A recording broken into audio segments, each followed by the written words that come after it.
मुंबई महापालिका निवडणुकांचं बिगुल कोणत्याही क्षणी वाजण्याची शक्यता आहे। मुंबई शिवसेनेची ताकद सर्वाधिक आहे। शिंदेंच्या बंडानंतर ती ताकद देखील विभागली आहे। त्यामुळे आगामी निवडणुकीत भाजप सेना एकत्र लढणार का याबद्दल वेगवेगळे कयास लावले जात असतानाच काल पालिका निवडणुकीत भाजप सेनेची युती होणार असल्याची बातमी सूत्रांनी दिली।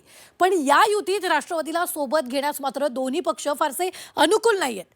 त्यात काही दिवसांपासून पुणे जमीन गैरव्यवहार प्रकरणात अजितदादांची कोंडी झाली आहे। पण त्यात दादांना भाजपकडून जाणीवपूर्वक एकटं पाडलं जात असल्याचा आरोप रोहित पवारांनी केलेला आहे। पाहूया त्यावरचा स्पेशल रिपोर्ट।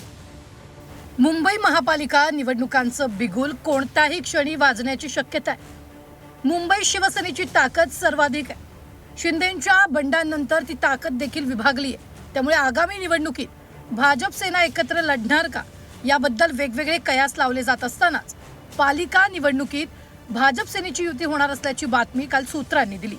पण या युतीत राष्ट्रवादीला सोबत घेण्यास मात्र दोन्ही पक्ष फारसे अनुकूल नाहीयेत। त्यात काही दिवसांपासून पुणे जमीन गैरव्यवहार प्रकरणात अजितदादांची कोंडी झाली आहे। पण या दादांना भाजपकडून जाणीवपूर्वक एकटं पाडलं जात असल्याचा आरोप रोहित पवारांनी केला।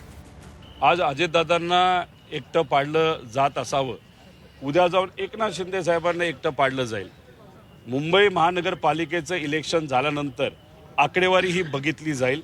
त्याच्यामध्ये समजा एकनाथ शिंदे साहेबांची आकडेवारी योग्य नसेल आणि एक हाती सत्ता जर भाजपची आली तर दुसऱ्या दिवशी एकनाथ शिंदे साहेबांच्या पक्षाला वाऱ्यावर सोडलं जाईल।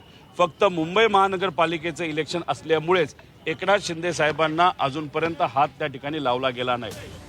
निवडणुकीतली स्थिती बघून शिंदेंच्या मंत्र्यांवर कारवाई केली जाणार असल्याचं म्हणत शिंदेंचे आमदार भाजपमध्ये जाणार असल्याचा दावा पवारांनी केलाय। 2028 पर्यंत यांचा उपयोग आहे तोपर्यंत उपयोग हे भाजप करून घेईल। त्यानंतर यांच्यातलेच बरेचसे आमदार भाजपमध्ये प्रवेश करतील आणि 2029 लोकसभेला तिथं भाजप विरुद्ध सर्व इतर पक्ष अशी ही निवडणूक होण्याची शक्यता आहे। यापूर्वी शिवसेनेत फुटीचा दावा संजय राऊत आणि आदित्य ठाकरेंनीही केला होता। पण रोहित पवारांच्या या दाव्यानंतर त्यांच्याच पक्षाचे काही आमदार आमच्या संपर्कात असल्याचं मंत्री उदय सामंत यांनी म्हटलंय। रोज काहीतरी एक ब्रेकिंग द्यायची असते, म्हणून कदाचित ती ब्रेकिंग असेल। सभागृहामध्ये त्यांना मुद्दा मांडू दे त्यांचा आणि त्याच्यानंतर त्याचं क्लेरिफिकेशन सरकार देईल।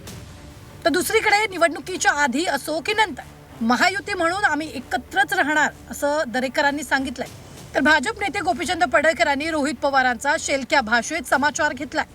रोहित पवारला म्हणाव तुझं बघ, बाकीच्याचं घटस्फोटाचं राहू दे, तुझी काळजी घे नीटपणे, लय लेक्चर देत बसू नको। एवढा पण मोठा नाहीस की ज्या तिन्ही पक्षाच्या प्रमुखाला सल्ला देतील, आपल्याला ऐकीप्रमाणे राहा म्हणाव। सत्ताधारी नेत्यांनी पवारांच्या वक्तव्याचा रोखठोक समाचार घेतला।